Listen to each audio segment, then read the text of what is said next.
J'ai besoin de l'argent demain, m'a ordonné ma fille en me tendant la dette de son mari de 500 000 euros. Et ne sois pas en retard, a-t-il ajouté. J'ai simplement souri. D'accord. 4 heures plus tard, j'étais à l'aéroport. Quand ils sont arrivés pour récupérer l'argent, ils ont trouvé la porte verrouillée et une boîte. Ils l'ont ouverte et ont crié « Trahison, vengeance, justice ». Ça commence.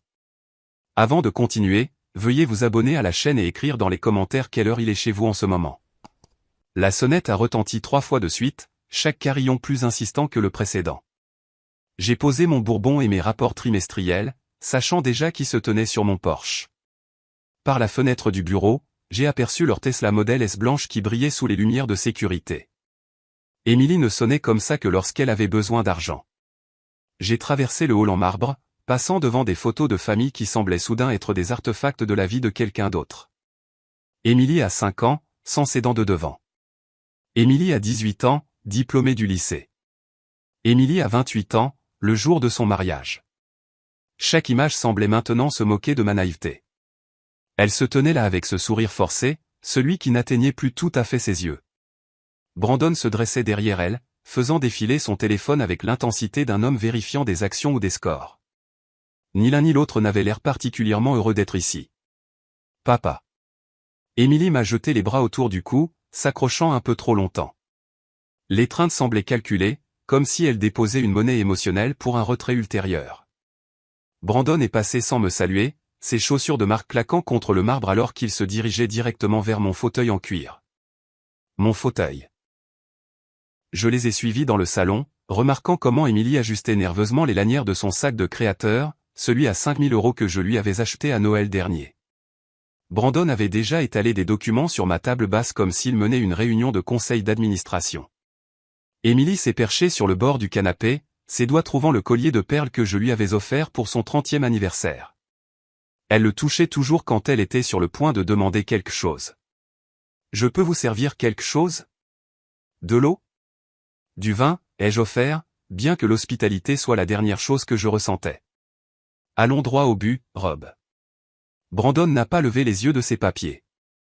Nous avons une situation. Rob, pas Robert, même plus la courtoisie de Monsieur Mitchell. J'ai serré plus fort mon verre de bourbon et j'ai compté à rebours à partir de 10. Une vieille technique de gestion de la colère qui fonctionnait rarement. La voix d'Émilie est montée d'un ton. Un autre signe révélateur. Papa, tu sais que nous ne viendrions pas te voir si ce n'était pas absolument nécessaire. Tu as toujours dit que la famille passait avant tout, et nous sommes une famille. Qu'est-il arrivé à l'immeuble de placement à Round Rock? J'ai gardé un ton neutre, bien que ma mâchoire ait commencé sa crispation familière.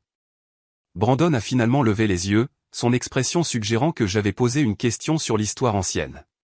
Correction du marché, un revers temporaire, mais ce n'est pas pour ça que nous sommes ici.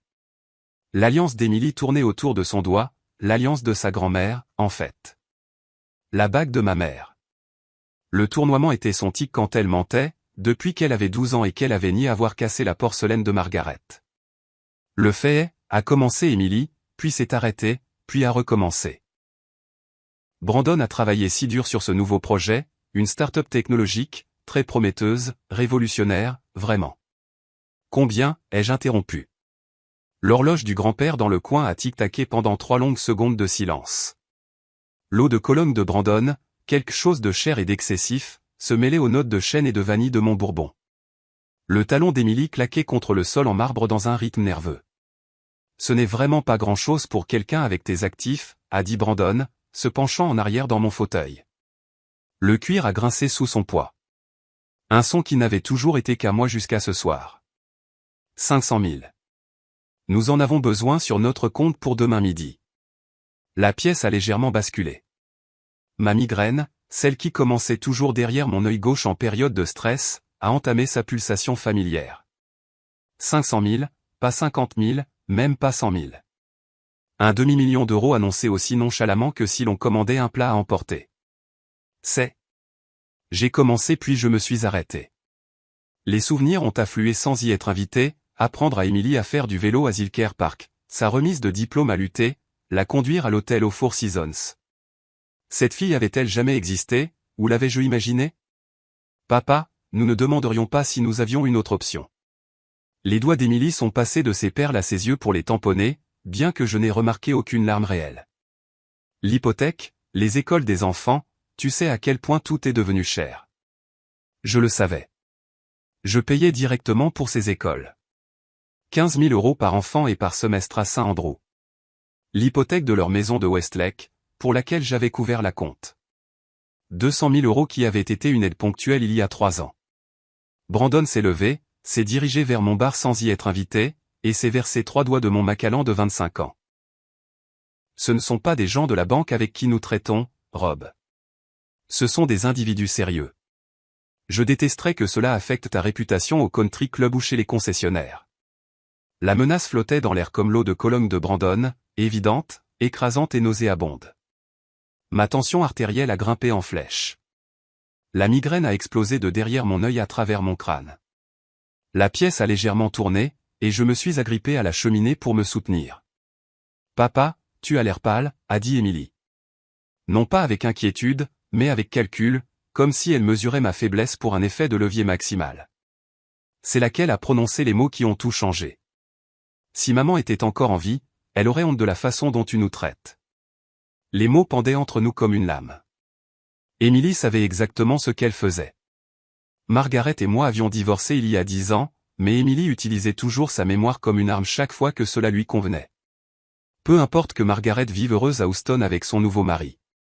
Peu importe qu'elle m'ait mis en garde contre les manipulations d'Émilie. Dans la version de l'histoire d'Émilie, Margaret était une sainte qui aurait ouvert son chéquier sans poser de questions. Ta mère, dis-je lentement, t'aurait dit de trouver un travail.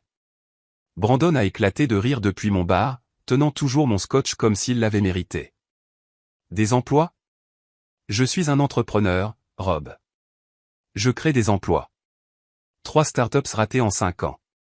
Un désastre de crypto-monnaie dont je l'avais averti à Noël dernier. Le cabinet de conseil qui n'a jamais conseillé personne.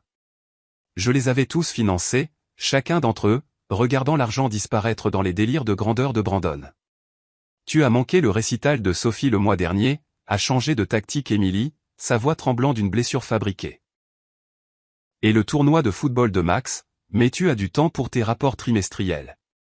Ces rapports trimestriels maintenaient leurs enfants dans une école privée, leur Tesla chargé, leur adresse de Westlake respectable. Mais je n'ai pas dit ça. Au lieu de cela, j'ai regardé le mascara d'Émilie couler en 2 filets parfaits. Elle avait clairement répété cette performance. Laissez-moi comprendre. J'ai lâché la cheminée, me tenant plus droit malgré la migraine.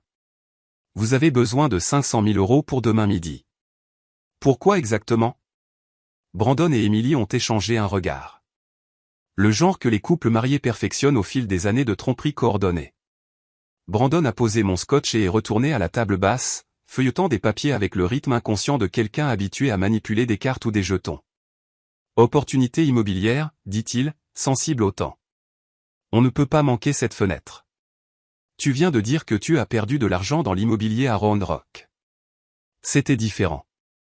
Les jointures de Brandon blanchirent alors qu'il serrait l'un des documents. C'est de la crypto-monnaie. Je veux dire, c'est une affaire sûre. Le lapsus était petit mais significatif. Crypto, pas immobilier.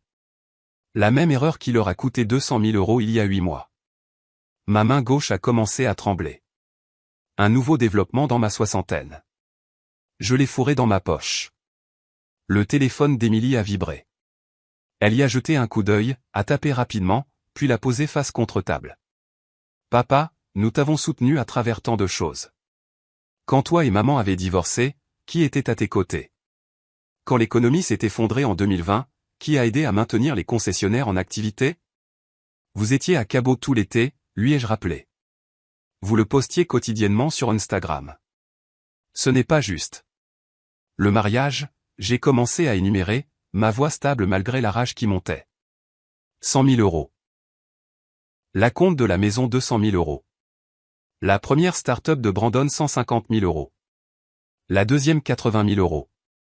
La troisième. C'est de l'histoire ancienne, a interrompu Brandon, maintenant debout, essayant d'utiliser son avantage de taille. Nous parlons de notre avenir. De l'avenir de tes petits-enfants. Les petits-enfants dont je payais directement les frais de scolarité à Saint-Andrew. Émilie s'est levée aussi, serrant son téléphone. La photo mise en scène de son enfance. Celle de nous à SeaWorld quand elle avait 7 ans, est soudainement apparue sur la table basse. Elle l'avait apportée comme accessoire. Ce ne sont pas que des dettes, Rob.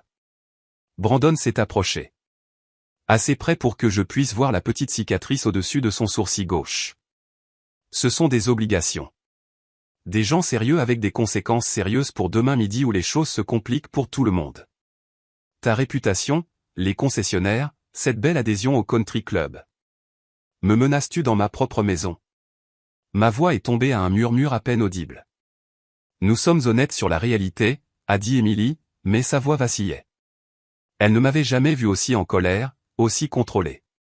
Papa, s'il te plaît. Nous en avons besoin demain midi. Ce n'est pas négociable. La pièce semblait étouffante malgré la climatisation centrale.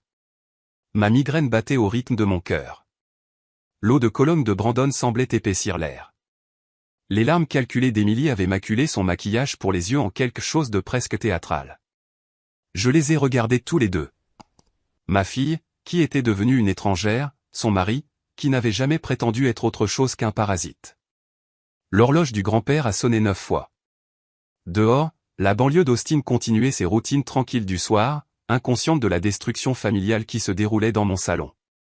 D'accord. Le mot est sorti plat, épuisé. Demain, maintenant partez. Émilie a pris mon épuisement pour une capitulation. Elle s'est précipitée en avant, les bras tendus pour une autre étreinte. J'ai reculé, laissant ses bras tomber dans le vide. Brandon a tendu la main pour une poignée de main, serrant trop fort, établissant une dominance qu'il n'avait jamais méritée. Nous savions que tu comprendrais, a dit Émilie, ramassant son sac de créateur et sa photo mise en scène. La famille d'abord, n'est-ce pas, papa? Ils sont sortis sans un autre mot. La main de Brandon possessivement sur le bas du dos d'Émilie, la guidant comme un jeton de casino qu'il venait de gagner. Je suis resté sur le seuil, regardant le sifflement distinctif de leur Tesla s'estomper dans la rue. Les feux arrière ont disparu au coin de Westlake Drive. J'ai attendu exactement 5 minutes après que leur feux arrière ait disparu avant de passer le premier appel. James Walker a répondu à la deuxième sonnerie, malgré leur tardive. 25 ans d'amitié et de conseils juridiques signifiaient qu'il connaissait mes habitudes. Je n'appelais jamais après 21h, sauf si quelque chose n'allait vraiment pas. Ils ont enfin franchi la ligne, n'est-ce pas? Sa voix ne portait aucune surprise, seulement de la résignation. Demain midi, ont-ils dit, comme si j'étais un distributeur automatique avec une limite de retrait. Ils l'ont enfin dépassé. Les papiers de transfert de la maison sont déjà déposés, a dit James. J'ai entendu des papiers se froisser de son côté. Ils ne le savent juste pas encore. Le nom d'Émilie n'a jamais été sur cet acte. Tu te souviens? Tu as insisté pour le garder à ton nom quand tu as payé le raconte. Et Margaret, ai-je demandé, retournant dans ma maison, la voyant différemment maintenant, non pas comme un foyer, mais comme une scène pour la performance finale de ce soir. Elle attend ton appel. Elle dit qu'il est grand temps que tu arrêtes de les couvrir. J'ai raccroché et je suis immédiatement allé à mon bureau. La migraine était passée d'une douleur explosive à une clarté froide. Mon ordinateur portable s'est ouvert sur une confirmation par email d'il y a 3 semaines. Villa Las Palmas, Costa Rica, du 17 mars au 17 avril. Votre réservation est confirmée. Le voyage de planification de la retraite servirait désormais un objectif différent. J'ai appelé American Airlines, naviguant dans le système automatisé avec une efficacité exercée. Le vol du matin pouvait être déplacé à 6h45. Première classe toujours disponible, un passager. Mon coffre-fort s'est ouvert avec une combinaison que je n'avais jamais partagée, même pas avec Émilie. À l'intérieur, organisé dans des dossiers étiquetés, se trouvaient 20 ans de documentation financière. Chaque chèque, chaque virement, chaque prêt. L'accord signé de Brandon de décembre 2023, promettant que ce serait la dernière demande. Les publications Instagram d'Émilie de l'année écoulée, imprimées et datées, montrant leur style de vie somptueux tout en prétendant la pauvreté. Virée shopping au domaine, dîner chez Uchi, week-end à Napa. J'ai trouvé une vieille boîte Amazon dans le garage, ordinaire et sans particularité. À l'intérieur, j'ai arrangé 3 ensembles de documents avec la précision d'un avocat. Premièrement, l'acte de propriété de leur maison. Deuxièmement, l'historique complet des prêts. 847 000 € sur 8 ans, méticuleusement documenté. Troisièmement, les avis juridiques que James avait préparés des mois auparavant, en espérant que nous n'en aurions jamais besoin. Au fond, j'ai placé une clé USB contenant les images de sécurité de ce soir. Les caméras que j'avais installées après un cambriolage il y a 2 ans avaient tout capturé. Les larmes répétées d'Emily, les menaces de Brandon, leur manipulation coordonnée. Sur le dessus, j'ai placé une seule note. Vous le vouliez pour demain. Voici ce que vous obtenez vraiment. Faire mes valises a pris 30 minutes. 2 valises remplies efficacement de vêtements tropicaux, de documents essentiels, de médicaments. Mon directeur de concession, Jake, a reçu un bref email. Urgence familiale. Tu es en charge, détail à suivre. Je me suis tenu dans le couloir, regardant le portrait de famille que nous avions pris il y a 5 ans à Laguna Gloria. Le sourire d'Emily semblait authentique alors, ou peut-être que je voulais juste le croire. J'ai décroché le lourd cadre du mur, je l'ai retourné et je l'ai raccroché. Le dos de la toile vierge semblait plus honnête d'une certaine manière. Dans ma chambre, j'ai enlevé ma bague de classe de l'Université du Texas, celle avec laquelle Emily jouait quand elle était enfant, prétendant qu'elle la porterait un jour. Elle est allée dans la boîte avec tout le reste. La migraine s'était complètement estompée maintenant, remplacée par quelque chose de plus proche de l'anticipation. Mon téléphone affichait 3 SMS d'Emily. Je les ai supprimés sans les lire. Brandon avait appelé 2 fois, probablement pour renforcer l'échéance de demain. Les messages vocaux pouvaient attendre éternellement. J'ai passé un autre appel, cette fois à Margaret à Houston. Elle a répondu immédiatement comme si elle attendait près du téléphone. Robert, James m'a appelé. Tu vas vraiment le faire? J'aurais dû le faire il y a des années. C'est notre fille. La voix de Margaret portait de la tristesse, pas du jugement. Mais ce n'est plus la fille que nous avons élevée, n'est-ce pas? Non, ce n'est pas elle. L'endroit au Costa Rica. Tu y seras en sécurité. Ce sont des vacances, de longues vacances. Jake peut gérer les concessionnaires. Les avocats peuvent s'occuper de tout le reste. Margaret est restée silencieuse un moment. Tu sais, elle essaiera de te trouver. Laisse-la essayer. Le temps qu'elle comprenne ce qu'il y a vraiment dans cette boîte, je boirai du café sur la plage, en décidant si je reviendrai un jour. Nous nous sommes dit au revoir sans sentimentalité. Margaret comprenait ce qu'Emily était devenue, peut-être avant moi. Les mères savent toujours. À 23h30, je me tenais dans ma cuisine sombre, buvant de l'eau et étudiant le réfrigérateur couvert des dessins de mes petits-enfants. Des bonshommes allumettes étiquetés, Papy et moi à la pêche au lac Travis. Un dessin au crayon de ma concession avec « Le travail de Papy » griffonné en dessous. J'ai soigneusement retiré le dessin de pêche, je l'ai plié et je l'ai mis dans mon portefeuille. Les enfants n'étaient pas responsables des choix de leurs parents. J'ai posé la boîte sur la table du porche où ils seraient sûrs de la voir. La caméra de la sonnette capturerait leur réaction lorsqu'ils l'ouvriraient à midi, s'attendant à un chèque et trouvant à la place le démantèlement complet de leurs illusions. L'alarme était réglée sur 4h30. 6 heures avant le début de ma nouvelle vie. 6h30 avant que la leur ne s'effondre. L'alarme a percé l'obscurité à exactement 4h30. Pas de bouton de rappel, pas d'hésitation. Je m'étais entraîné pendant 32 ans de réunions matinales chez le concessionnaire à me réveiller instantanément. Et aujourd'hui, cette discipline servait un objectif différent. La cafetière a gargouillé, déjà programmée la veille. Torréfaction foncée colombienne, le genre dont Emily se plaignait toujours qu'il était trop fort quand elle venait encore pour le petit déjeuner. La tasse en céramique a réchauffé mes mains. Un cadeau d'anniversaire d'elle il y a 10 ans, quand elle se souvenait encore de telle date. Par la fenêtre de la cuisine, l'horizon d'Austin commençait son lent réveil. Les immeubles de bureaux s'éclairaient étage par étage tandis que la majeure partie de la ville dormait encore. Je me suis déplacé dans ma maison avec une précision délibérée, documentant chaque pièce comme un détective sur une scène de crime. La chambre principale contenait toujours le portrait de la mère de Margaret. Emily l'avait toujours voulu, sans jamais le demander assez gentiment pour le recevoir. Sa chambre d'enfant, depuis longtemps convertie en bureau, affichait encore ses trophées de lycée. Championne de débat de l'État. Société nationale d'honneur. La fille que j'avais élevée contre l'étrangère qui exigeait de l'argent 12 heures plus tôt. La piscine semblait sereine dans la lumière de l'aube.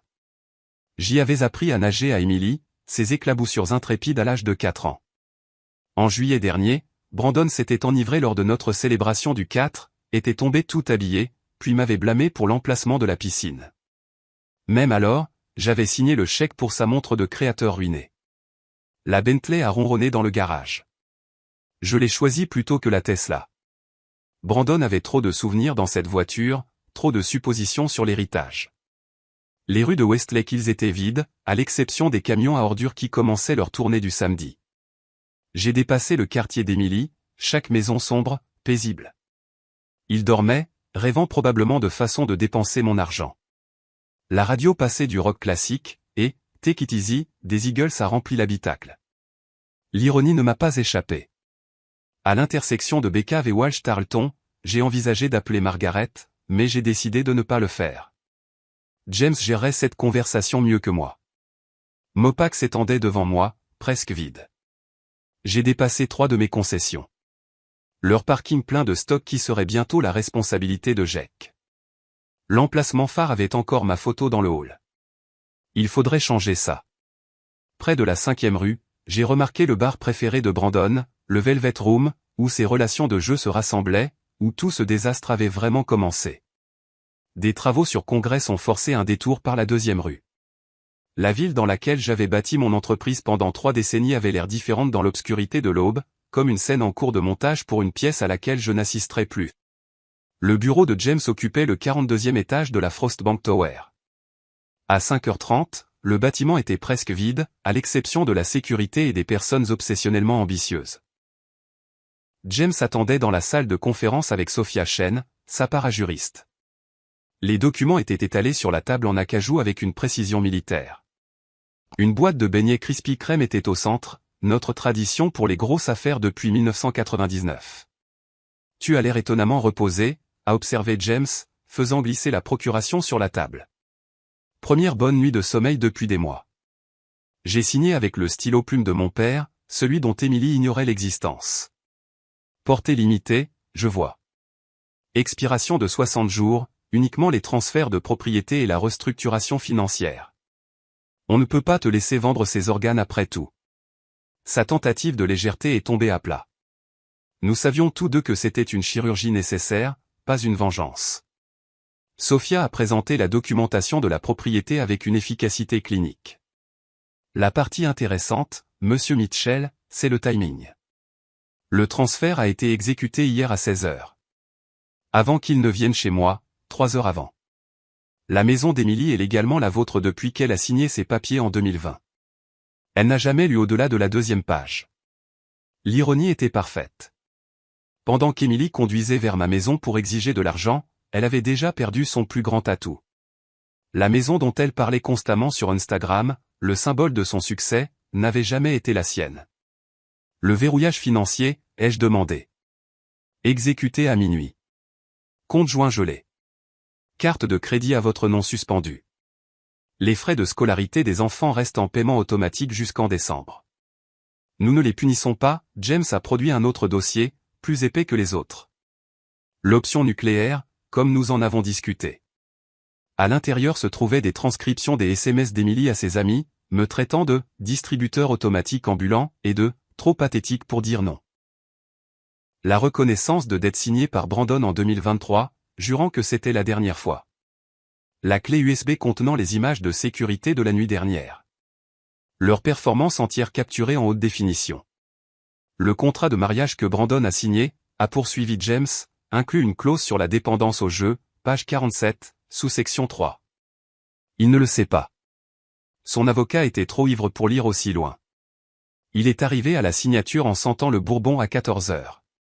Sophia avait l'air mal à l'aise. Monsieur Mitchell, c'est remarquablement complet. 5 ans de préparation, ai-je répondu. J'espérais ne jamais en avoir besoin. James a produit une boîte Amazon identique à celle sur mon Porsche. Assurance? Si elle ne trouve pas la tienne, celle-ci ira à son bureau lundi avec ça. Il a révélé des photos. Brandon au casino la semaine dernière. L'horodatage était clair. Les pertes visibles sur son visage. Margaret sait, ai-je demandé. Elle sait depuis des mois. Elle a aidé à tout documenter. Elle en a aussi assez de couvrir Emily que toi. La propriété au Costa Rica achetée par l'entité des Caïmans est complètement protégée. Même si Emily devient ambitieuse avec des avocats, elle ne peut pas y toucher. J'ai signé le dernier document, ma main tremblant légèrement sur la résiliation du fonds en fiducie d'Emily. 20 ans de planification pour son avenir dissous avec une seule signature. James a remarqué le tremblement. Bourbon? Il a fait un geste vers le tiroir de son bureau. Une autre tradition. Non, j'ai besoin d'avoir la tête claire pour le vol. À 6 heures précises, je me suis levé et j'ai serré la main de James. Sa poignée transmettait la compréhension, la sympathie et la détermination. L'ascenseur est descendu, seul, chaque étage marquant la distance avec mon ancienne vie. Le voiturier avait déjà ma Bentley en marche. Je lui ai tendu un billet de 100 € et une enveloppe. Jake Martinez viendra chercher ça lundi. Le jeune homme a hoché la tête, confus, mais professionnel. J'ai conduit vers l'aéroport alors que le soleil perçait l'horizon, peignant le ciel d'Austin en or. Mon téléphone a vibré, Emily appelant plus tôt que prévu, la dernière fois que j'entendrais cette sonnerie sans choisir de répondre. L'autoroute 71 s'étendait vers Austin-Bergstrom International alors que le lever du soleil peignait les collines de cuivre et d'or. Le trajet familier semblait différent ce matin, chaque point de repère un adieu. Le camion de tacos de Manuel s'installait à l'intersection de Riverside où je m'arrêtais habituellement pour des tacos au petit déjeuner. Pas aujourd'hui. NPR discutait des plans d'expansion d'un homme d'affaires local. Mon propre groupe de concessionnaires, ironiquement, bien qu'ils ne seraient plus les miens très longtemps. Emily a appelé 3 fois de suite, puis Brandon une fois. Chaque sonnerie ressemblait à un compte à rebours. Il y a 10 ans, ce son m'aurait fait répondre immédiatement, inquiet que quelque chose soit arrivé aux petits-enfants. Maintenant, je le reconnaissais pour ce qu'il était, le son du droit acquis exigeant son dû. Inventaire mental en rejoignant la 183. Jake avait géré les opérations du samedi pendant 5 ans. Il s'en sortirait bien. La société de gestion immobilière avait ses instructions et 6 mois de paiement d'avance. Les frais de scolarité des petits-enfants continueraient jusqu'en décembre. Ils ne devraient pas souffrir des choix de leurs parents. Tout le reste avait cessé d'être ma responsabilité. À minuit, le terminal sud de l'aéroport a émergé de la brume matinale. Le service de voiturier n'était pas encore bondé, juste 2 préposés se préparant pour la cohue de la journée. Tommy, qui avait garé mes voitures pendant 3 ans, a semblé surpris. Vol matinal, Monsieur Mitchell? Changement de plan. Je lui ai tendu les clés et une enveloppe. Jake Martinez viendra chercher ça lundi. Ces informations sont à l'intérieur. Tout va bien, monsieur? Mieux que ça ne l'a été depuis des années. Je n'ai pas regardé la Bentley. Cette voiture avait conduit Emily à son mariage, Brandon à d'innombrables bars, moi à d'interminables retraits au guichet automatique. Laisse Jake décider quoi en faire. Le comptoir de première classe était vide, à l'exception de Michel, qui m'avait enregistré pour des dizaines de voyages d'affaires. Costa Rica aujourd'hui, Monsieur Mitchell. Je vous ai sur le vol de 6h45 José. C'est exact. Conversation normale masquant un changement de vie radical. 2 bagages à enregistrer. Tout ce dont j'ai besoin. Elle a étiqueté les valises avec une efficacité exercée. J'ai gardé mon bagage à main près de moi, documents, médicaments, ordinateur portable, les quelques photos que je ne pouvais pas laisser derrière moi. Alors qu'elle me rendait mon passeport, j'ai sorti une enveloppe scellée. J'ai besoin d'une faveur, Michel. Quelqu'un viendra chercher ça plus tard aujourd'hui. Emily Carter, elle sera agitée. Le professionnalisme de Michel n'a jamais faibli. Des instructions spéciales? Juste vérifier sa pièce d'identité. Il y a une clé à l'intérieur pour un box de stockage. Elle comprendra. Ou pas. Quoi qu'il en soit, le box de stockage contenait 20 ans de ses affaires d'enfance. J'avais gardé des choses qu'elle n'avait jamais pris la peine de récupérer. Laisse-la décider si les souvenirs valaient plus que l'argent. Le TSA pré-check s'est déroulé avec l'efficacité d'un samedi matin. Les agents habituels m'ont reconnu. Où allez-vous aujourd'hui, Monsieur Mitchell? Quelque part de plus chaud. Affaire ou plaisir? Ni l'un ni l'autre, affaires personnelles. À travers le scanner, ceinture enlevée, chaussures dans le bac. Le rituel banal du voyage moderne semblait surréaliste dans le contexte d'une démolition de vie délibérée. J'ai récupéré mes affaires, chaque objet retournant à sa poche désignée, sauf mon téléphone, qui est resté éteint. Austin Java est apparu à la porte 14, et la mémoire musculaire m'a guidé vers le comptoir. La barista, Kelly, selon son badge, a souri avec l'enthousiasme du matin. L'habituel, torréfaction foncée moyenne, sans place. Fêtant un grand aujourd'hui. Occasion spéciale. On pourrait dire ça. Je me suis assis à la porte, le café réchauffant mes mains comme ma tasse à la maison 2 heures plus tôt. Mon téléphone affichait ses dernières statistiques avant que je ne l'éteigne complètement. Cet appel manqué d'Emily, 3 de Brandon, 12 SMS, 2 messages vocaux. Le dernier SMS d'Emily a attiré mon attention. Papa, rappelle-moi. Je fais des rêves bizarres à propos d'argent. J'ai tapé une réponse. Les rêves et la réalité sont souvent différents. Je l'ai supprimé. J'ai retapé. Vérifie le Porsche. Je l'ai aussi supprimé. Finalement, j'ai tapé « Demande à James Walker », puis j'ai aussi supprimé ça. À la place, j'ai éteint le téléphone, retiré la carte SIM et jeté les deux dans la poubelle la plus proche. Le téléphone d'investissement pouvait devenir le problème de quelqu'un d'autre.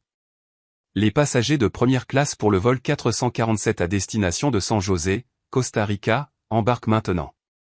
L'agent de porte a scanné ma carte d'embarquement avec un sourire exercé. La passerelle s'étendait devant moi, chaque pas plus léger que le précédent. L'hôtesse de l'air m'a accueilli au siège 2A, fenêtre, côté gauche. J'ai accepté le champagne offert, inhabituel pour 7 heures du matin, parfait pour ce moment. D'autres passagers passaient. Un couple en lune de miel riant et se touchant constamment, me rappelant Margaret et moi il y a 35 ans. Un voyageur d'affaires tapait frénétiquement sur son ordinateur portable, poursuivant une échéance qui semblait monumentalement importante. C'était moi autrefois, bâtissant un empire pour une fille qui ne l'avait vu que comme un chéquier. Une femme âgée s'est installée en 3C avec des aiguilles à tricoter et du fil jaune, comme la grand-mère d'Emily avait l'habitude de le faire avant que l'arthrite ne gagne. Excusez-moi. Une voix familière m'a fait sursauter. Margaret se tenait dans l'allée, bagage de marque à la main, l'air aussi calme que lors de notre procédure de divorce. Elle s'est installée en 2B. De l'autre côté de l'allée, assez près pour parler, assez loin pour maintenir les limites que nous avions établies une décennie plus tôt. James a appelé, dit-elle simplement. Je pensais que tu aurais besoin de renfort. Ce n'est plus ton combat. Ça ne l'a pas été depuis 10 ans. Mais c'est toujours ma fille. Quelqu'un devrait être là quand elle atterrira. Là. J'ai acheté le condo d'Aix en grave côté il y a 6 mois. James est vraiment complet. Il l'a trouvé, négocié le prix, s'est occupé de tout. Je planifie ça depuis aussi longtemps que toi. La voix du capitaine a interrompu. Léger retard pour notre dernier passager. Ma poitrine s'est serrée. Emily, avait-elle compris plus tôt? Brandon? La porte s'est ouverte, mais c'était juste un homme d'affaires pressé, s'excusant en se faufilant vers la classe économique. Tu lui as dit, ai-je demandé à Margaret. Lui dire quoi? Que son père a finalement arrêté de la couvrir? Que son mari est un parasite? Qu'elle est devenue exactement ce que nous jurions qu'elle ne deviendrait jamais? Non, Robert. Elle le découvrira par elle-même aujourd'hui, en fait. La porte s'est fermée avec une finalité pneumatique. 7h05 repoussage. 7h15 les moteurs rugissant à la vie. L'accélération me pressant dans le cuir qui ne sentait ni l'eau de Cologne de Brandon ni le parfum d'Emily. Austin a rétréci en dessous. Les collines et les lacs que j'avais appelés chez moi pendant 30 ans, devenant une géométrie abstraite. Quelque part là-dessous, le réveil d'Emily sonnait. Dans 4 heures, elle arriverait à ma maison vide. Dans 5 heures, elle trouverait la boîte. Dans 6 heures, mon ancienne vie serait complètement démantelée. L'hôtesse de l'air est apparue avec les menus du petit déjeuner. Affaire ou plaisir? J'ai réfléchi à la question. Ni l'un ni l'autre. C'est la justice. Margaret a ri, le premier rire sincère que j'entendais d'elle depuis des années. C'est le Robert que j'ai épousé. Bon retour parmi nous. En bas, le Texas a disparu sous les nuages. À midi pile, Quand Émilie s'attendait à un demi-million d'euros, je déjeunais au-dessus des Caraïbes, Margaret lisant à côté de moi. Tous deux enfin libérés de la fille que nous avions aimée et perdue des années avant que l'argent ne s'épuise. J'ai appris ce qui s'est passé ensuite de la même manière que j'ai appris la plupart des choses sur la vie d'Émilie, de seconde main, par des caméras et des témoins. Un père regardant la vie de sa fille comme un documentaire qu'il ne pouvait pas éteindre. James m'a envoyé les images de sécurité 3 jours plus tard. Je les ai regardées sur mon ordinateur portable depuis le balcon au Costa Rica. Les vagues du Pacifique offrant une bande-son étrangement paisible à l'effondrement de ma fille. L'horodatage indiquait 12 heures, exactement au moment où le premier SMS est arrivé. Votre transaction a été finalisée. C'était James qui confirmait que le transfert de la maison avait été enregistré. À ce moment précis, je commandais du ceviche et Émilie dormait probablement encore, se remettant de ce que Brandon avait acheté avec mon prêt précédent. Selon sa routine du samedi, que James avait également documenté, Émilie a quitté sa maison à 11h30. Le débit de Starbucks à 11h47 le confirmait. Un latte à 7 € sur la carte de crédit que j'avais annulée à minuit. Le refus n'apparaîtrait que lundi, lorsque les autorisations du week-end seraient traitées, son dernier achat à mes frais. Madame Chen, ma voisine depuis 15 ans, a fourni le chapitre suivant. Elle avait appelé James à 12h15, parlant dans son anglais précis que 40 ans au Texas n'avaient pas adouci. Monsieur Walker, ils sont là. Émilie et le joueur. Ils ne savent pas que je les regarde. Les images de sécurité ont commencé à 12h15 23 secondes. La Mercedes blanche d'Émilie est entrée dans mon allée avec la confiance de quelqu'un sur le point de recevoir son argent de poche. Brandon a vérifié son téléphone. James a confirmé plus tard qu'il suivait les scores de basket, planifiant probablement son prochain pari avec mon argent. Émilie a appliqué du rouge à lèvres dans le rétroviseur, la même nuance de rouge qu'elle portait pour demander sa première voiture à 16 ans. L'acompte de son mariage à 28 ans. La demande d'un demi-million hier à 35 ans. Ils se sont dirigés vers ma porte comme s'ils en étaient les propriétaires. Brandon portait une mallette Hermès vide, 12 000 € au détail, achetée avec mon prêt de janvier. Vide, en attente d'argent qui ne viendrait jamais. Émilie a sonné à 12h16 45 secondes. Une sonnerie normale, pas les 3 coups exigeants de la veille. Elle a attendu exactement 10 secondes. Je connaissais ses habitudes, puis a sonné à nouveau, plus longtemps cette fois. Brandon a mis ses mains en coupe contre la fenêtre latérale, regardant dans ma cuisine vide. Sa voiture est partie, a dit Émilie assez fort pour que Madame Chen l'entende depuis son jardin. Et alors, il a 5 voitures. Le ton dédaigneux de Brandon a traversé la cour. Les lumières sont sur minuterie. Émilie a remarqué ce que j'avais programmé des semaines auparavant. Peut-être qu'il est allé chercher de l'argent à la banque. Tu as dit midi. Il est à peine passé. Ils ont essayé la porte à 12h18. Les clés d'Émilie ont gratté contre la serrure, incapables de trouver prise. Le parajuriste de James les avait changées à 7h du matin, 3 heures après mon départ pour l'aéroport. La confusion sur le visage d'Émilie valait presque des décennies de manipulation. Brandon a repéré la boîte à 12h20 3 secondes, juste un colis Amazon sur la table du Porsche, anodin, à l'exception du nom d'Émilie écrit au marqueur noir sur le dessus. Elle l'a ouverte nonchalamment, s'attendant probablement à un cadeau d'anniversaire en retard ou à un cadeau d'excuse.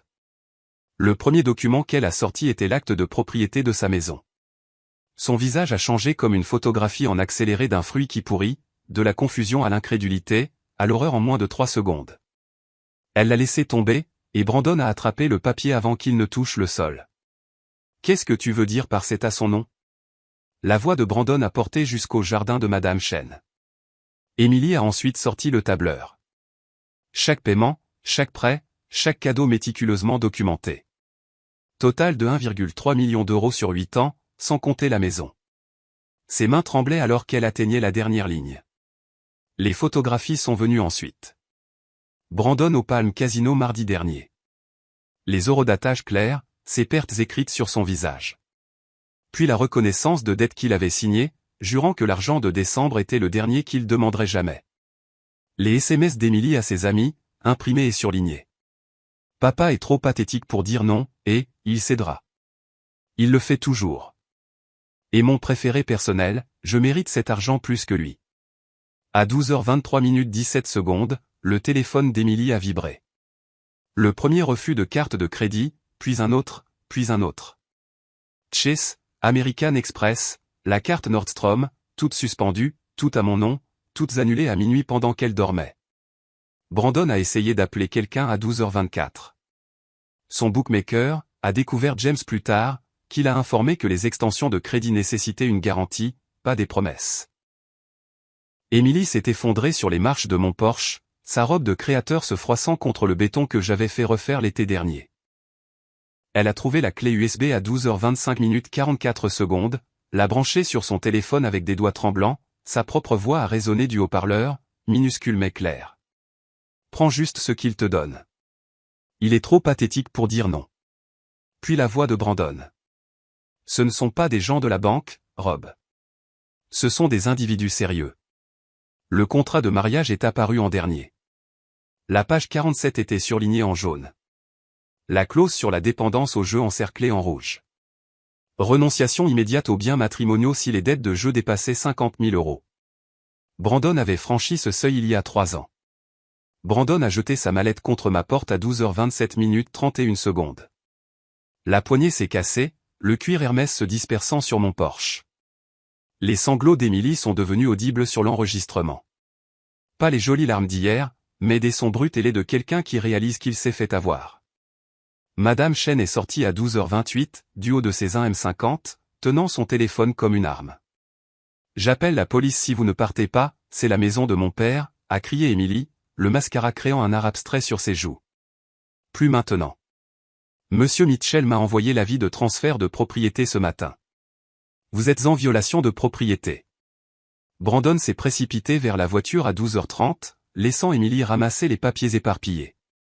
Sa fortune n'était plus que des détritus sur mon Porsche. Elle en a laissé une partie derrière elle. Le vent s'en chargerait. Brandon a démarré en trombe, laissant des traces de pneus sur mon allée que le gestionnaire immobilier facturerait à leur compte. À 12h30 45 secondes, exactement au moment où Emily a découvert que son héritage s'était évaporé, je regardais l'océan depuis un restaurant en bord de mer. Le serveur venait de me demander si je fêtais quelque chose. Une remise de diplôme, lui ai-je dit. Votre enfant, avait-il demandé dans un anglais accentué. Non, la mienne. James a appelé lundi avec l'épilogue. Emily est revenue dimanche matin avec un serrurier qui a refusé le travail une fois qu'il a vérifié la propriété. Elle a essayé de grimper la clôture jusqu'à ce que la société de sécurité intervienne. La police lui a donné un avertissement pour violation de propriété. Brandon n'est jamais revenu. James a entendu dire qu'il avait déménagé chez son frère à Dallas, les papiers du divorce déjà déposés. 3 jours plus tard, assis sur mon balcon avec Margaret lisant à côté de moi, James m'a demandé si je voulais voir l'intégralité des images. Non, ai-je dit, en regardant les pélicans plonger pour attraper des poissons. Les cris que j'avais entendus pendant 5 ans étaient enfin, heureusement, silencieux. James m'a envoyé les images du parking 3 jours plus tard. Je les ai regardées depuis ma terrasse au Costa Rica. Des pélicans plongeant pour attraper des poissons en arrière-plan pendant que la vie de ma fille implosait sur l'écran de mon ordinateur portable. L'horodatage indiquait 19h le 16 mars, exactement au moment où j'avais mon premier dîner paisible depuis des années. Leur Mercedes a crissé dans le parking souterrain de l'immeuble d'Emily. Même sans le son, le langage corporel de Brandon criait la rage. Il a claqué la porte si fort que l'alarme de la voiture s'est déclenchée, ses lumières clignotant comme un signal de détresse auquel personne ne répondrait. Emily l'a poursuivi jusqu'à l'ascenseur, serrant ses documents comme des preuves dans un procès pour meurtre, ce qui, d'une certaine manière, ils étaient, des preuves du meurtre de leurs illusions. L'enregistrement audio de l'ascenseur de l'immeuble, que les parajuristes de James ont réussi à obtenir, a capturé leur conversation avec une clarté dévastatrice. La voix d'Emily, stridente de trahison. Tu avais dit que c'était de l'immobilier commercial. C'en était. Le déni de Brandon est venu rapidement, désespéré. Le casino, c'était juste pour décompresser. Décompresser. Décompresser. Le son de papier frappant la chair. Puis le digne agréable de l'ascenseur. Les portes se fermant sur les sanglots bruts d'Emily. À 19h30, Emily avait commencé un direct sur Instagram qui allait devenir légendaire dans les cercles sociaux d'Austin. Le parajuriste de James a tout capturé avant qu'Emily ne le supprime. Quelques minutes plus tard, elle était là, le mascara créant un art abstrait sur ses joues, un verre de vin tremblant dans sa main manucurée. Quand quelqu'un en qui vous avez confiance vous trahit. Elle a brandi l'acte de propriété de la maison devant la caméra, Brandon visible en arrière-plan, jetant des vêtements dans une valise. Quand toute votre vie est bâtie sur des mensonges. Le verre de vin a volé à travers la pièce, se brisant contre leur photo de mariage. Fin du direct. 47 personnes ont regardé Emily Carter, la mondaine de Westlake, s'autodétruire en temps réel. 3 étaient des employés de mes concessionnaires qui ont immédiatement transmis l'enregistrement à James. La mère de Brandon a appelé mon bureau lundi matin, son message vocal conservé dans les dossiers méticuleux de James. Monsieur Mitchell. Brandon a disparu depuis samedi soir. Emily dit que vous l'avez enlevé. Une pause lourde de désespoir maternel. Je sais que c'est fou, mais savez-vous où est mon fils? Je ne le savais pas, mais je savais où il avait été. Brandon avait passé ses heures à appeler tous ceux qu'il avait jamais connus avec de l'argent. Ami du country club, colocataire d'université, même le père de son ex-petite amie. Chaque conversation plus courte que la précédente. Chaque rejet ajoutant du poids à son désespoir. Sa mère l'a entendu dire, la voix brisée, ce n'est plus juste une question d'argent. Ces gens ne plaisantent pas. Entre 20h30 et 22h, Emily s'est plongée dans les conseils juridiques de Google. Son historique de recherche, visible parce qu'elle avait utilisé mon compte Amazon pour accéder au Wi-Fi, se lisait comme une carte du déni. Un père peut-il reprendre une maison offerte au Texas? Comment casser une procuration? Prescription pour les dons financiers au Texas. Avocat en faillite d'urgence à Austin. Les dettes de casino peuvent-elles affecter le conjoint au Texas? Avocat de divorce pas cher. Sans acompte. La dernière recherche m'a fait plus mal que prévu. Non pas parce qu'elle voulait divorcer de Brandon, c'était attendu, mais parce qu'elle a immédiatement cherché quelqu'un d'autre pour le financer. Rachel, la meilleure amie d'Emily depuis l'université, a appelé Margaret vers 22h. Emily avait finalement joué toute la clé USB, pas seulement le commentaire pathétique de la veille. 5 ans de réunions de famille, de fêtes d'anniversaire et de dîners de fête, tous secrètement enregistrés. La voix d'Emily me traitant de « distributeur automatique ambulant » à son 30e anniversaire. Brandon plaisantant sur le fait de « saigner le vieil homme à blanc » à Thanksgiving. Emily coachant Brandon sur les tactiques de manipulation avant notre dîner d'anniversaire. Le toast de Noël où ils avaient remercié ironiquement « le bon vieux papa », la banque de la famille. Elle l'a joué 3 fois, a dit Rachel à Margaret, comme si elle ne pouvait pas croire que c'était réel. La cascade de refus de carte de crédit a commencé à exactement 22h17. Chaque notification de refus était envoyée au système de surveillance de James. Chase Sapphire refusé.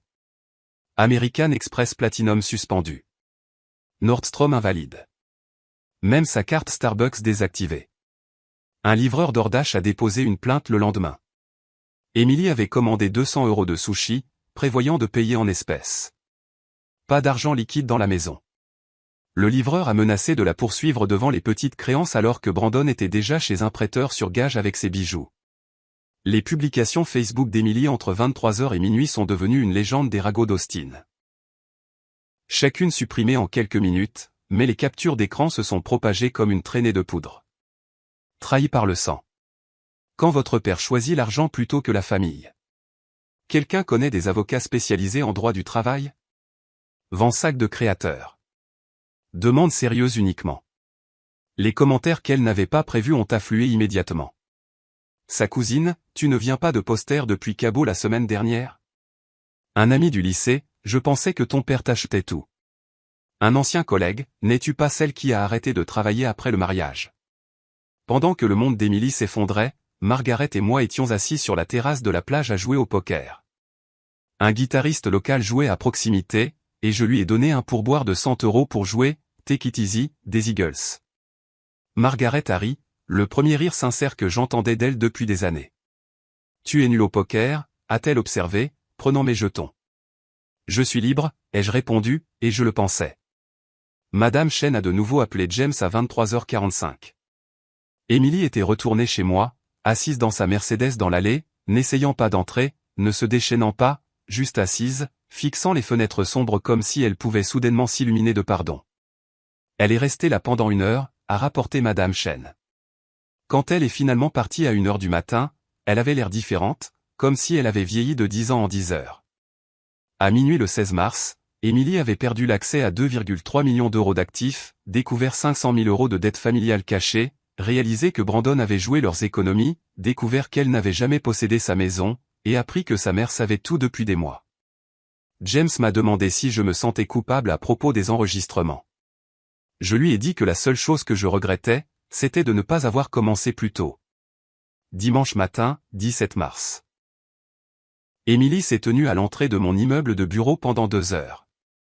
Les images de sécurité l'ont montré appuyant sur l'interphone toutes les quelques minutes comme un enfant, appuyant à plusieurs reprises sur un bouton d'ascenseur, espérant que la persistance changerait la réalité. Elle a appelé des employés depuis l'annuaire de l'entreprise qu'elle avait volé des années auparavant. Jake l'a bloqué après le 3e appel. D'autres n'ont tout simplement pas répondu. À midi, elle s'était rendue à l'aéroport international d'Austin-Bergstrom, le même terminal où je l'avais déposée pour des visites d'université, où je l'avais accueillie au retour de sa lune de miel. Maintenant, elle était là comme un détective, cherchant désespérément des indices sur mon évasion. Le TSA ne voulait pas fournir d'informations sur les passagers. American Airlines exigeait un mandat.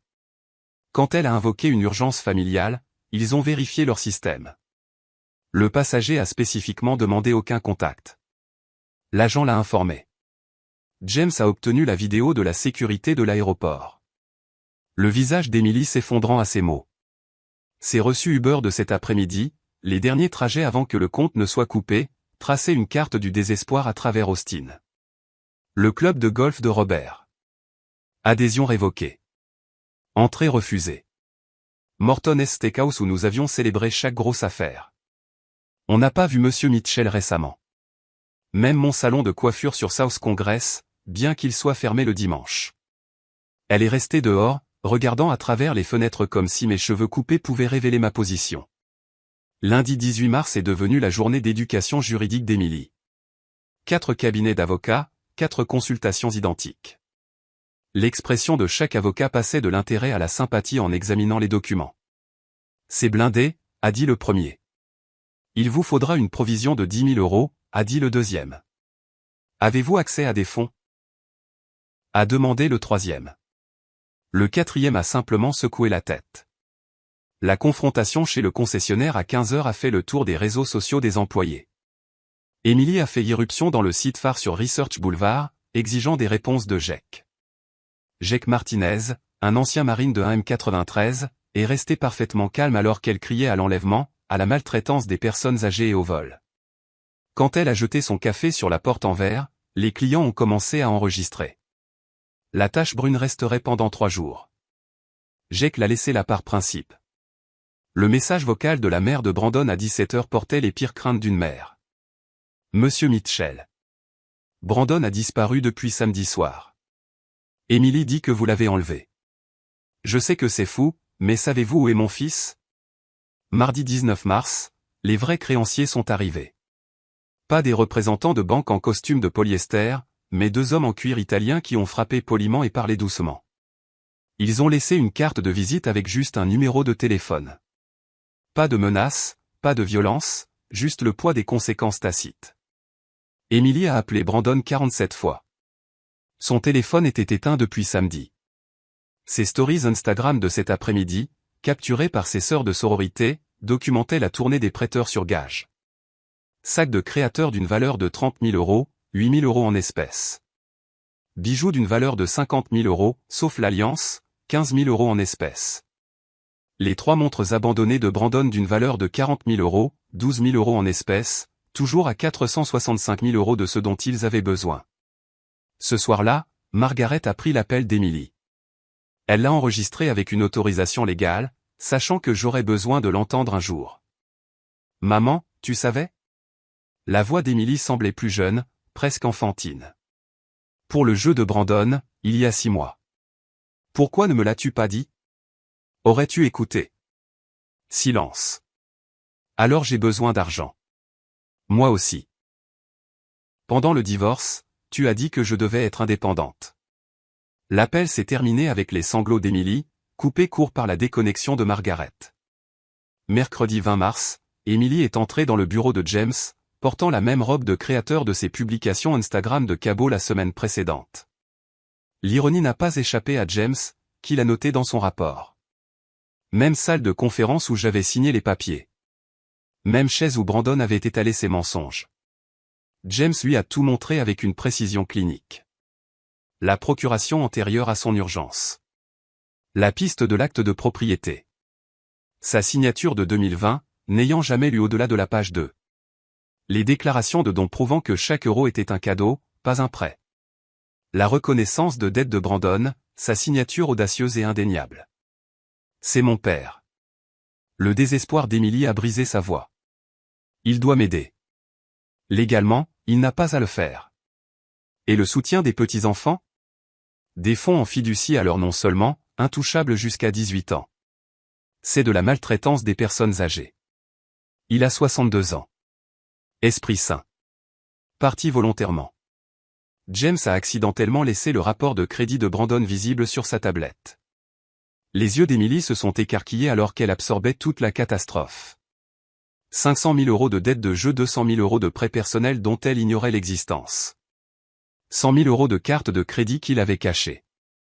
Même une tentative de deuxième hypothèque sur sa maison, refusée en raison de problèmes de propriété.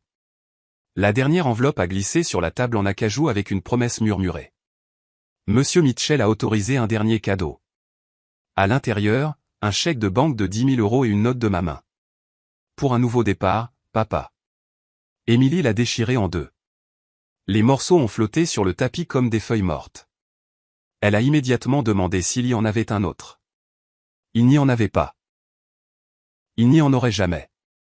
Pendant ce temps, j'apprenais l'espagnol avec des enfants sur la plage.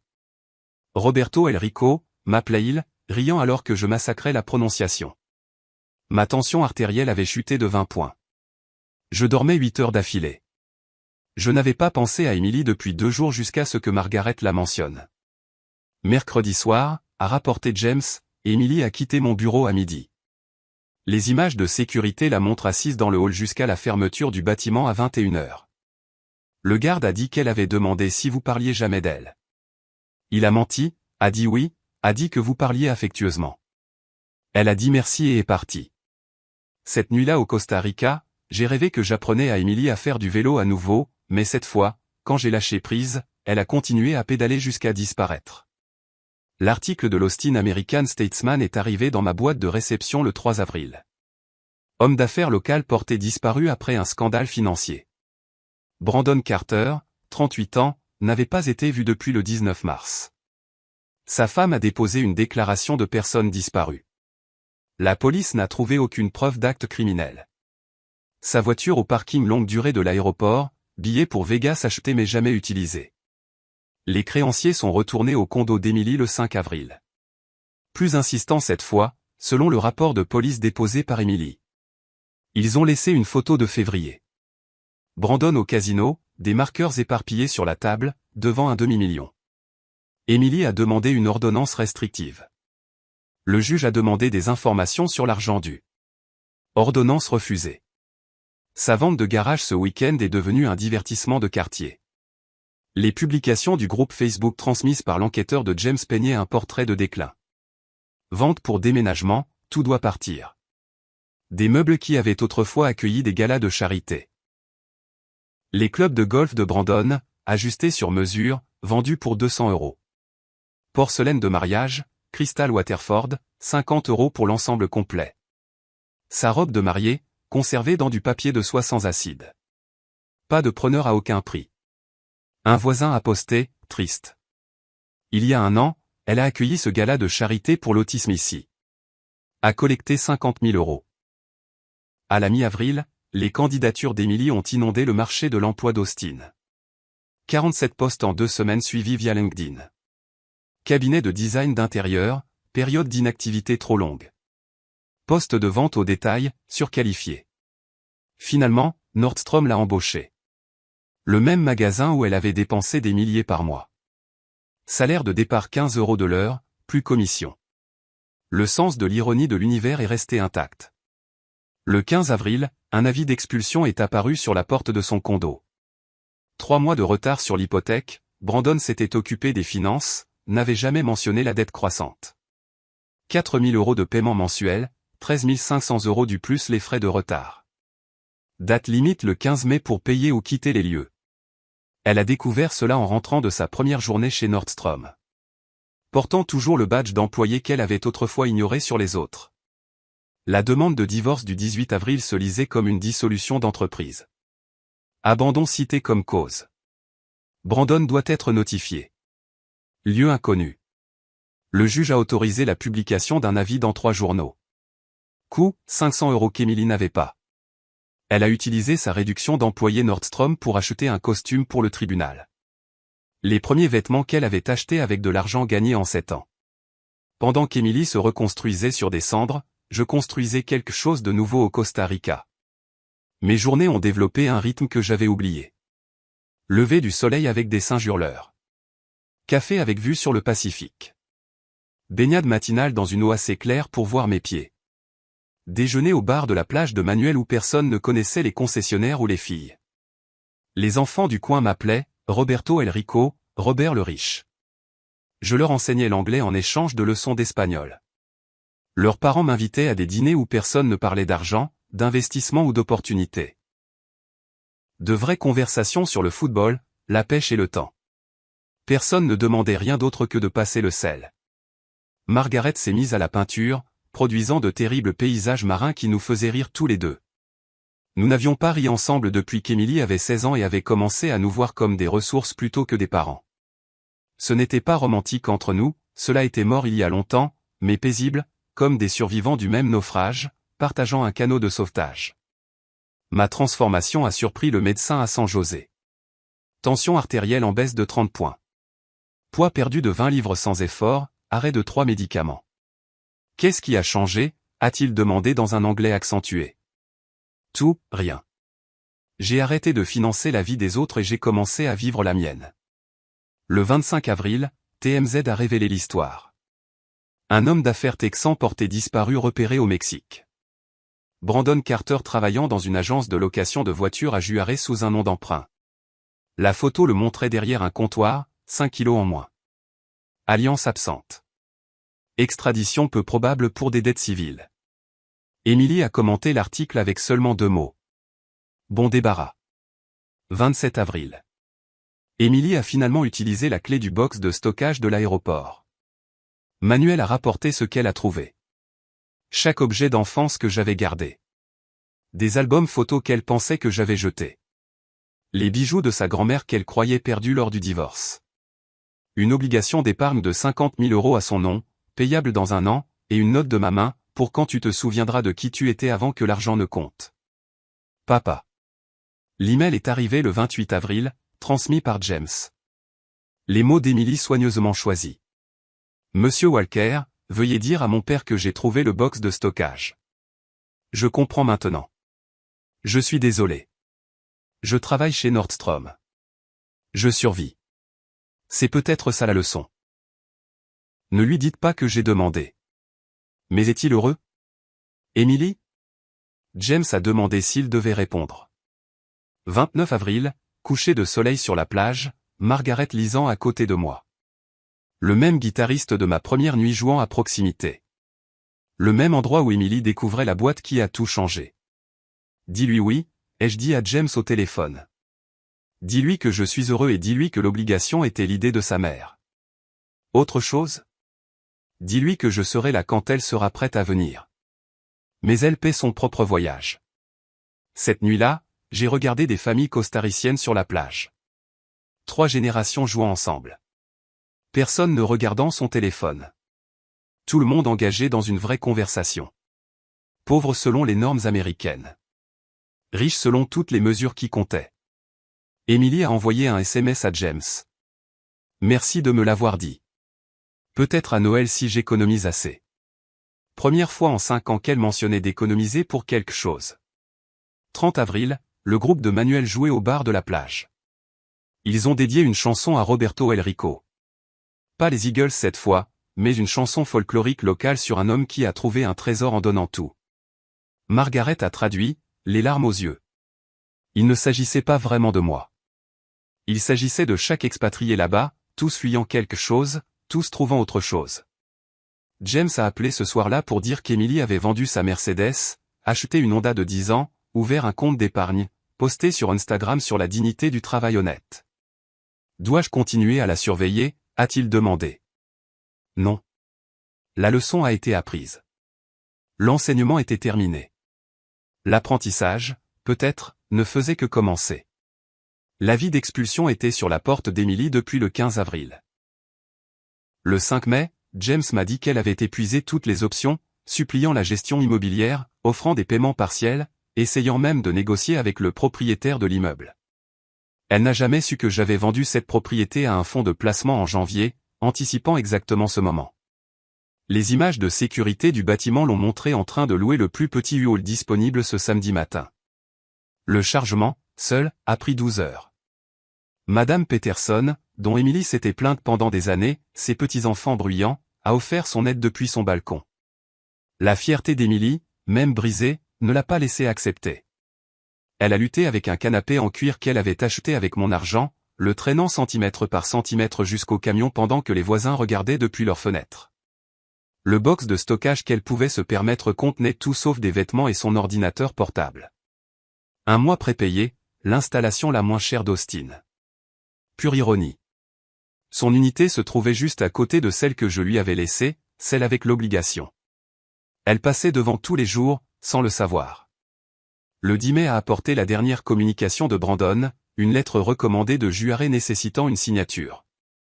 Le facteur a plus tard fourni une déclaration sous serment pour la procédure de divorce d'Emily, décrivant comment ses mains tremblaient en signant. À l'intérieur, une page, l'écriture de Brandon.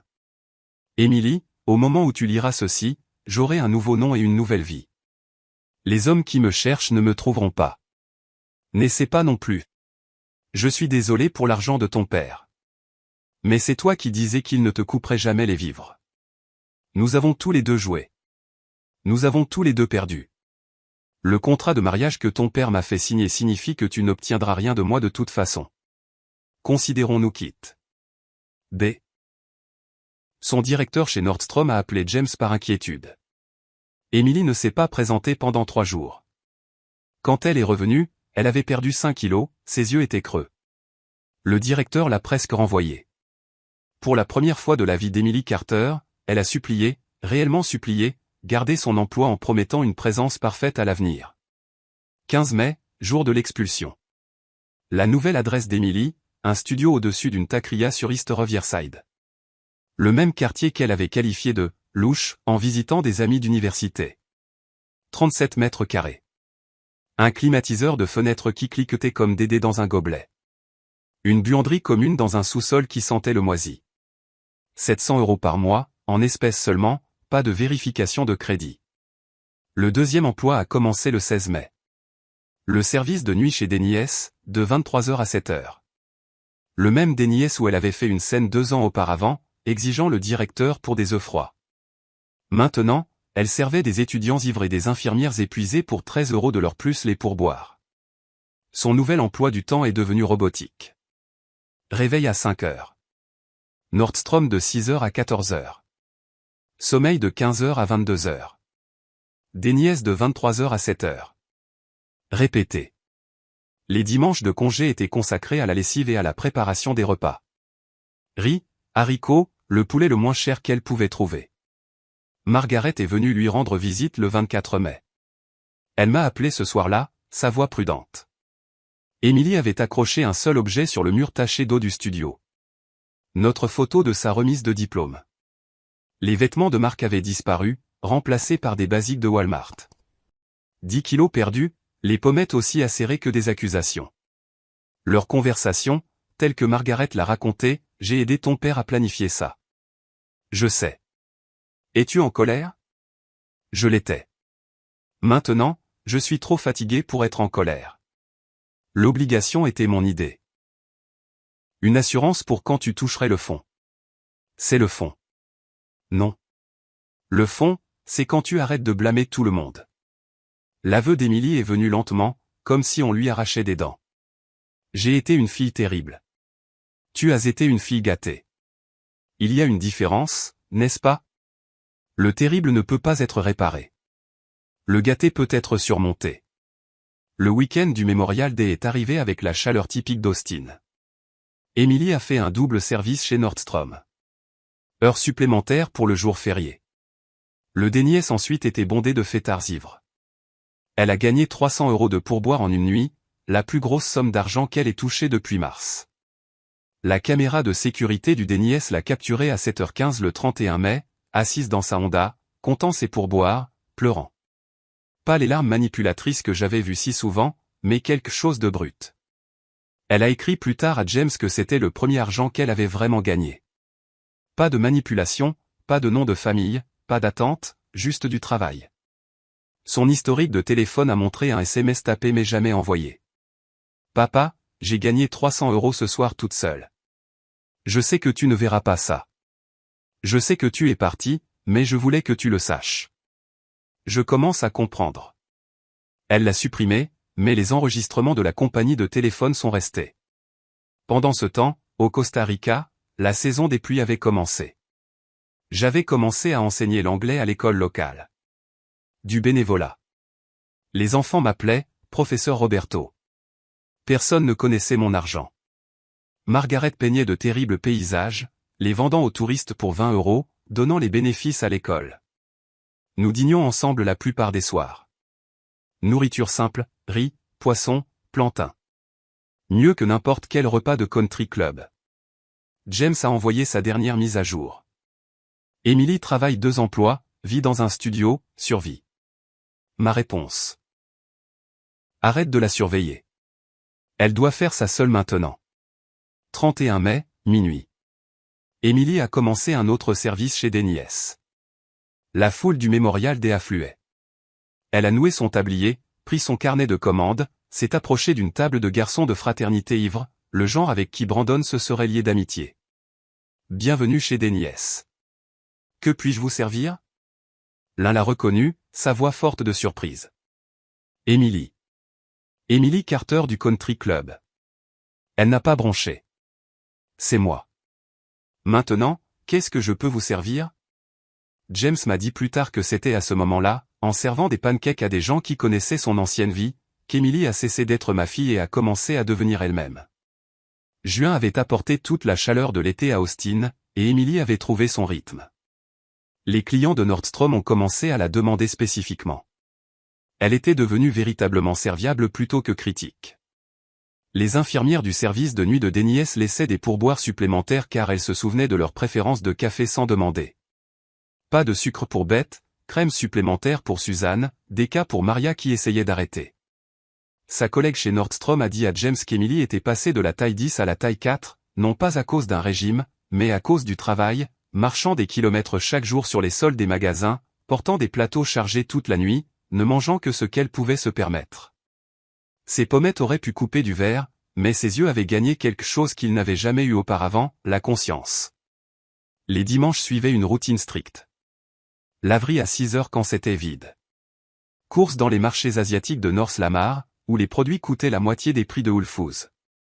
Préparation des repas dans sa petite cuisine avec un seul brûleur fonctionnel. Puis, de manière inattendue, la bibliothèque. Elle avait commencé à lire des livres sur la littératie financière, prenant des notes dans un cahier de composition comme une étudiante. 10 juin, mardi. Emily a vérifié son courrier dans le hall de son immeuble. Habituellement des factures, des offres de cartes de crédit pour les personnes avec un bon crédit qu'elle n'avait plus. Cette fois, une enveloppe crème sans adresse de retour. Un cachet du Costa Rica. Ses mains tremblaient en reconnaissant mon écriture.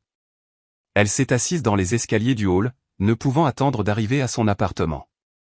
3 pages de mon écriture soignée, la même qui avait signé des cartes d'anniversaire et des chèques pendant 35 ans. La lettre disait, « Emily, je t'écris ceci depuis une plage au Costa Rica. Une petite fille ici me rappelle toi à 7 ans. Intrépide, curieuse, exigeant que le monde se plie à sa volonté. La différence, c'est qu'elle est aussi reconnaissante. Je ne te blâme pas d'être devenu qui tu es devenu. Je t'ai créé. Chaque fois que tu pleurais, je faisais un chèque. Chaque fois que tu exigeais, je livrais. Je pensais que je t'aimais. En fait, je te paralysais. Ta mère dit que tu as 2 emplois maintenant. Le bon travail enseigne ce que l'héritage ne pourra jamais. Que l'argent représente le temps, l'effort, le sacrifice. Chaque euro que tu gagnes a un poids que mes cadeaux n'ont jamais eu. Je ne redeviendrai pas l'homme que j'étais. Cet homme était un chéquier avec un battement de cœur. Mais je pourrais revenir pour rencontrer la personne que tu deviens. La clé du box de stockage que tu as trouvé, c'était l'insistance de ta mère. Elle disait que tu aurais besoin de quelque chose à espérer. L'obligation arrive à échéance en avril 2026. D'ici là, tu auras soit appris à vivre sans, soit tu seras toujours la même personne attendant d'être sauvée. Quoi qu'il en soit, tu auras ta réponse sur qui tu es vraiment. Je t'aime. Je t'ai toujours aimé. Mais l'amour sans respect n'est que de la pitié. Gagne mon respect, Émilie. Plus important encore, gagne le tien. PS ta grand-mère serait fière que tu travailles chez Denies. Elle était serveuse quand elle a rencontré grand-père. Tu ne l'as jamais su. J'avais trop honte de te le dire. Maintenant, j'ai honte d'avoir eu honte. Émilie a porté cette lettre dans la poche de son tablier pendant la semaine suivante. Sa collègue chez Denies a dit qu'elle la lisait pendant les pauses, pleurant dans les toilettes, pas des larmes de colère, mais quelque chose de plus profond. Elle a commencé à poser des questions à ses collègues sur leur famille, leurs difficultés, écoutant réellement les réponses. Elle a appelé Margaret à propos de la révélation sur sa grand-mère. Pourquoi personne ne m'a parlé de grand-mère? Tu n'as jamais posé de questions sur les difficultés de qui que ce soit, seulement sur leur succès. Qu'est-ce que je ne sais pas d'autre? Tout ce qui compte. La transformation s'est manifestée dans son évaluation de performance chez Nordstrom. Émilie est devenue notre meilleure associée. Les clients lui font confiance. Elle s'identifie aux personnes qui économisent pour des achats spéciaux. Elle comprend maintenant le sacrifice. Ils l'ont promue chef de département. 18 € de l'heure. La première promotion qu'elle avait jamais gagnée plutôt que reçue. 25 juin, Émilie a répondu. 5 jours, des dizaines de brouillons. Margaret a partagé plus tard des extraits. Papa, je t'écris ceci à 3 heures du matin entre 2 emplois. J'ai mal aux pieds. J'ai mal au dos. Je n'ai jamais été aussi heureuse. Pas heureuse comme le champagne et le shopping. Heureuse. Heureuse comme si j'avais gagné ce sandwich. Heureuse. Heureuse comme si les clients me demandaient par mon nom. Heureuse. Heureuse comme si j'avais payé mon propre loyer. Heureuse. J'étais si en colère quand tu es parti.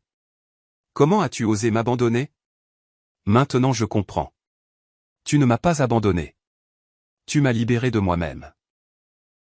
De ce que nous m'avions tous les deux laissé devenir. Brandon est parti. Bon débarras. Il était mon miroir, reflétant mes pires qualités. Nous étions des parasites nous nourrissant de l'arrogance de l'autre. Quand l'autre a disparu, nous n'avions plus rien. Je ne veux plus de ton argent. Ce n'est pas de la bravade. J'ai besoin de l'obligation pour finalement obtenir un meilleur appartement. Mais je veux que ce soit un capital de départ pour la vie que je construis, pas un sauvetage de la vie que je vis. Reviens quand tu seras prêt. Pas pour me sauver. Juste pour me voir. La vraie moi. Celle qui était enterrée sous les étiquettes de créateur et les exigences. PS j'ai gardé une chose de mon ancienne vie. La photo de nous à ma remise de diplôme. Tu avais l'air si fier. Je veux mériter à nouveau ce regard. La lettre m'est parvenue. 2 juillet, semaine de la fête de l'indépendance. Un timing approprié. Je l'ai lu sur la plage pendant que Margaret regardait par-dessus mon épaule. Elle a compris, a dit Margaret. Comprendre et le vivre sont deux choses différentes. Donne-lui du temps. Combien? Combien de temps t'a-t-il fallu pour vraiment changer? Je suis toujours en train de changer. Exactement. 30 juin, 23 heures. Émilie commençant son service. Un client régulier, un vieil homme qui s'asseyait toujours seul, a commandé son habituel. Ce soir, il a dit quelque chose de différent. Tu as l'air plus légère, ma chère, comme si tu étais déchargée d'un fardeau. Émilie a souri, un vrai sourire. J'apprends à porter mon propre poids au lieu d'attendre que les autres le portent pour moi. Il a laissé un pourboire de 20 € sur une note de 8 €. La note disait, pour ton fonds d'études, un compagnon de route. J'ai décidé cette nuit-là de rentrer en août, non pas pour la secourir, non pas pour la tester, juste pour être témoin de ce qu'elle devenait quand personne ne payait son chemin. J'ai atterri à Austin Bergstrom à 10 h le 15 août 2025. Même porte que celle de mon départ en mars. 5 mois semblaient être 5 ans. Margaret est restée au Costa Rica. C'est ton voyage à terminer, avait-elle dit. La voiture de location était une berline modeste, pas le véhicule de luxe que Robert Mitchell aurait exigé. J'ai dépassé mes concessionnaires, qui prospéraient sans moi. Bien. J'ai dépassé l'ancien immeuble d'Emily où une nouvelle famille occupait son ancien balcon, leur bonheur non compliqué par les dettes. J'ai réservé une chambre dans un Hampton Inn. Pas le Four Seasons. Une partie de ma nouvelle vie, le confort sans l'excès. J'ai appelé James. Je suis là. Elle ne le sait pas, non. Je veux voir sa vie naturelle, pas une performance. Nordstrom. Elle y est jusqu'à 18 h. À 16 h, je me tenais chez Nordstrom au centre commercial de Barton Creek, observant de l'autre côté du magasin. Emily était à genoux à côté d'une femme âgée, l'aidant à ajuster ses chaussures, patiente, gentille. L'Emily que je connaissais aurait appelé un autre associé pour cette tâche. Elle avait changé physiquement, mince mais forte, se déplaçant avec détermination plutôt qu'avec arrogance. Son uniforme était simple mais soigné. Les cheveux en queue de cheval. Fini les visites hebdomadaires au salon de coiffure. Son visage sans maquillage était beau d'une manière que je n'avais jamais vue. Honnête. À 17 h 30, je me suis approché comme n'importe quel client. Excusez-moi. Je cherche des chaussures de marche confortables. Elle s'est retournée, s'est figée, la bouche ouverte sans un mot, puis a dit doucement. Papa. Bonjour, Emily. Aucun de nous n'a bougé. 5 mois de changement suspendus entre nous. Puis elle a ri. Pas amère ou hystérique, elle a juste ri. Tu fais du shopping chez Nordstrom. Tu n'as pas acheté tes propres vêtements depuis 20 ans. Les choses changent. Oui, elles changent. Elle ne pouvait pas quitter son poste, alors je suis resté comme client. Nous avons parlé prudemment pendant qu'elle me montrait des chaussures. Tu as l'air différente, ai-je dit. Je suis différente. La pauvreté est un régime efficace. Ce n'est pas la pauvreté, c'est la réalité. La même chose quand on est habitué à la fantaisie. Elle a encaissé les chaussures, appliquant sa réduction d'employés sans demander. Fierté et petits gestes. Je termine à 18 h, puis des nièces à 23 h. On peut dîner entre les deux. Je ne peux pas me permettre de dîner au restaurant. Je vais cuisiner. Où habites-tu? Elle a hésité, puis a donné son adresse. Ce n'est pas ce à quoi tu es habitué. Moi non plus. À 18 h 30, j'ai monté les escaliers jusqu'à son studio. Elle avait troqué son uniforme contre un jean usé et un t-shirt, tous deux propres, mais clairement de seconde main. L'appartement était minuscule mais impeccable. Une chaise, un tabouret. Elle m'a donné la chaise. Ce n'est pas grand-chose, a-t-elle commencé. C'est à toi. Ça en fait tout. Sur le mur, notre photo de remise de diplôme. Sur le comptoir, ma lettre. Sur une petite étagère, des livres de planification financière de la bibliothèque. J'ai cuisiné des pâtes avec les provisions qu'elle avait. Basique mais fraîche. Elle m'a regardé cuisiner, quelque chose que nous n'avions pas fait ensemble depuis qu'elle avait 10 ans. Maman dit que tu enseignes au Costa Rica. Bénévolat. L'anglais aux enfants du coin. Gratuitement? Les meilleures choses que j'ai faites récemment ont été gratuites. Nous avons mangé à sa petite table avec des assiettes en plastique et des fourchettes dépareillées. Mieux que n'importe quel dîner de country club. Je te détestais, a-t-elle dit soudainement. Je sais. Je veux dire, je te détestais vraiment. Je te voulais mort. Je sais. Comment as-tu pu me laisser sans rien? Comment aurais-je pu te laisser avec tout? Ça te tuait. Ça nous tuait tous les deux. Oui. Le silence s'est installé. Pas inconfortable, nécessaire. À 21 h, elle devait se préparer pour des nièces. J'ai sorti une enveloppe. Ce n'est pas un sauvetage. C'est un investissement. À l'intérieur, un chèque de 5 000 € et un contrat. Qu'est-ce que c'est? Une proposition commerciale? Tu travailles pour moi. Pas chez les concessionnaires. Nouveau projet. Enseigner la littératie financière aux jeunes adultes. Tu connais le coût de l'ignorance. Je ne suis pas qualifié. Tu es particulièrement qualifié. Tu as été des deux côtés. Riche sans comprendre, pauvre avec une prise de conscience. Elle a lu le contrat attentivement. Salaire juste, pas de traitement de faveur, augmentation basée sur la performance. Ce n'est pas de la charité. C'est du business. Si tu échoues, tu es viré, fille ou pas, et si je réussis? Alors tu auras réussi. À 22h30, elle devait partir pour des nièces. Elle m'a serré dans ses bras. Première vraie étreinte depuis des années. Pas de manipulation ou de performance. Une connexion. Je t'appellerai demain après avoir relu le contrat. Lis-le 3 fois. C'est une autre leçon. J'apprends. Nous apprenons tous les deux. 1 mois plus tard, Émilie a accepté le poste, mais a gardé les week-ends chez des nièces pendant 6 mois. Elle voulait un plan de secours. Malin. Son premier atelier de littératie financière a eu 12 participants. 1 an plus tard, elle intervenait dans des universités. 2 ans plus tard, elle écrivait des programmes pour les districts scolaires. Elle n'a jamais touché à l'obligation quand elle est arrivée à échéance, l'utilisant plutôt comme acompte pour une maison. L'argent qu'elle a utilisé venait de ses propres économies. Brandon n'est jamais revenu. J'ai entendu dire qu'il avait épousé une riche veuve à Cancun. Le cycle se répétant. Plus notre problème. Thanksgiving 2025. Émilie a organisé la fête dans son studio. Margaret a apporté des accompagnements. J'ai apporté du vin. Nous nous sommes assis par terre autour de sa table basse. Émilie a levé son verre d'eau. Elle travaillait ce soir-là. À la famille, a ajouté Margaret. Aux leçons apprises, ai-je conclu. À un nouveau départ. Nous avons trinqué, plastique et verre. Imperfection parfaite.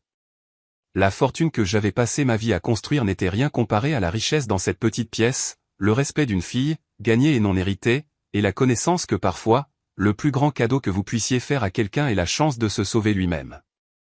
Si vous aimez cette histoire, veuillez aimer cette vidéo, vous abonner à la chaîne et partager vos impressions sur cette histoire dans les commentaires.